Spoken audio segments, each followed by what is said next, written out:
તાપી જિલ્લામાં આંતરરાષ્ટ્રીય મહિલા દિવસ નિમિત્તે એક પ્રેરણાદાયી પહેલ સામે આવી છે।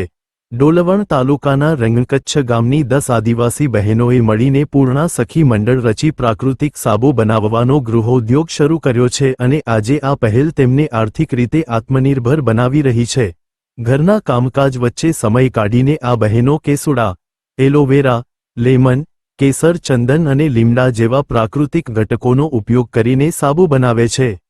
કુદરતી સુગંધ અને ત્વચા માટે ફાયદાકારક ગુણધર્મોને કારણે આ સાબુને સ્થાનિક બજારમાં સારો પ્રતિસાદ મળી રહ્યો છે।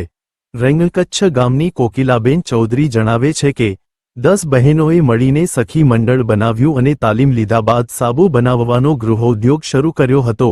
સરકારી મેળાઓ તેમજ સહયોગ સખી સંઘના સહકારથી ઉત્પાદનોને વેચવા માટે સારો પ્લેટફોર્મ મળ્યો છે। વ્યારામાં ફેબ્રુઆરી 2026 દરમિયાન યોજાયેલા સ્વદેશી મેળામાં પૂર્ણા સખી મંડળે અંદાજે 70,000નું વેચાણ કર્યું હતું, જ્યારે ફેબ્રુઆરી મહિનામાં કુલ મળીને અંદાજે 1,10,000નું વેચાણ નોંધાયું હતું। કોકિલાબેનના જણાવ્યા મુજબ સામાન્ય સિઝનમાં મંડળની સરેરાશ માસિક આવક રૂ. 30,000 જેટલી રહે છે, પરંતુ ઉનાળાની સિઝનમાં કેસુડા અને એલોવેરા સાબુની વધતી માંગને કારણે આવક 45થી 50,000 સુધી પહોંચી જાય છે। રાષ્ટ્રીય ગ્રામીણ આજીવિકા મિશન, જિલ્લા ગ્રામ વિકાસ એજન્સી અને સહયોગ સખી સંઘના સહયોગથી આ બહેનોને તાલીમ અને બજાર બંને મળ્યા છે। આ તકોનો લાભ લઈને આ બહેનો વલસાડ, નવસારી અને ગાંધીનગર જેવા જિલ્લાઓમાં યોજાયેલા મેળાઓમાં પણ ભાગ લઈ પોતાની ઓળખ બનાવી રહી છે। ઘરના આંગણેથી શરૂ થયેલી આ નાની શરૂઆત આજે આદિવાસી બહેનો માટે આત્મનિર્ભરતા અને સશક્તિકરણનું પ્રેરણાદાયી ઉદાહરણ બની છે। પ્રકૃતિમાં ખીલતા કેસુડાના ફૂલોએ હવે તેમના જીવનમાં પણ સમૃદ્ધિના રંગ ભરી દીધા છે। મારું નામ કોકિલાબેન હરેશભાઈ ચૌધરી, ગામ રંગકચ્છ, તાલુકો ડોલવણ। અમારું સખી મંડળનું નામ પૂર્ણા સખી મંડળ છે।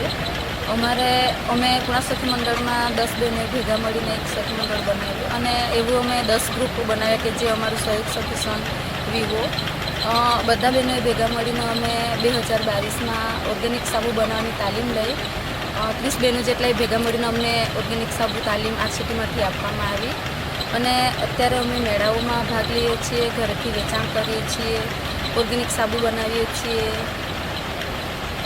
એ સાબુ અમારા જે છે કે લીમડો છે, કેસુડાના છે, કોફી છે, મધ, હલ્દી, એલોવેરા એવા અલગ અલગ પ્રકારના અમે સાબુ બનાવીએ છીએ અને આ મેળાઓમાં વેચાણ કરીએ છીએ। આ વ્યારામાં સરકાર દ્વારા જે મેળા યોજાયેલ છે એમાં અમને ભાગ મળ્યો અને અહીં અમારું સારું એવું વેચાણ થયું। એ બદલ અમે સરકારશ્રીનો ખૂબ આભાર માનીએ છીએ।